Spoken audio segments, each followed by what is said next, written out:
Naaresto na ang pickup driver na namaril sa nakasagiang kotse sa Quezon City noong nakaraang linggo. Naharap siya sa reklamong attempted murder.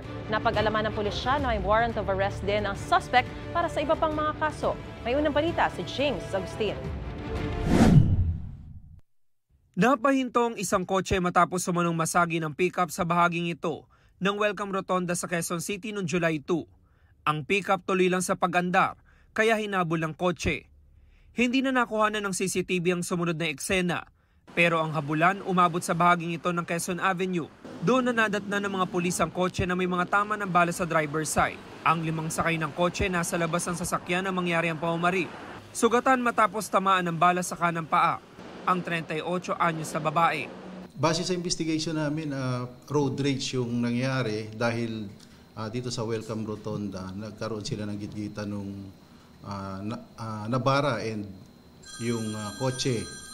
Nung nasagi nung pick-up, yung nabara yung kotse, tinakbuhan niya at hinabol naman itong kotse, then 3 beses niyang hinarang. Nang bumabaraw ang driver ng kotse para picturean ng pickup, bigla raw umalis ang sasakyan. Pagbalik nito, doon na pinagbabaril ng driver ng pickup ang kotse. Sa follow-up operation ng pulisya, naaresto ang 52 anyos sa driver ng pickup. Positibo siyang kinilala ng mga sakay ng kotse. Hindi na nabawi ang baril na ginamit niya. Nag-review kami ng mga CCTV and ang pinaka-importante dito yung verification natin sa LTO, dun sa nakuha nating conduction sticker nung sasakyan ng suspect.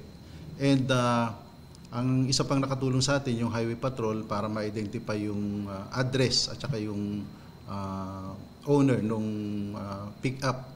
Sa imbestigasyon, napag-alaman din ng pulisya na may warrant of arrest ang suspect. Para sa iba pang kaso, kaya agad nila itong isinilbi. Based sa record, istapa yung kaso niya at nangyari ito sa Antipolo. Nasa kustudiya ng CIDU ng QCPD ang suspect na nasampahan na ng reklamong attempted murder. Sinusubukan pa naming makuha ang kanyang pahayag.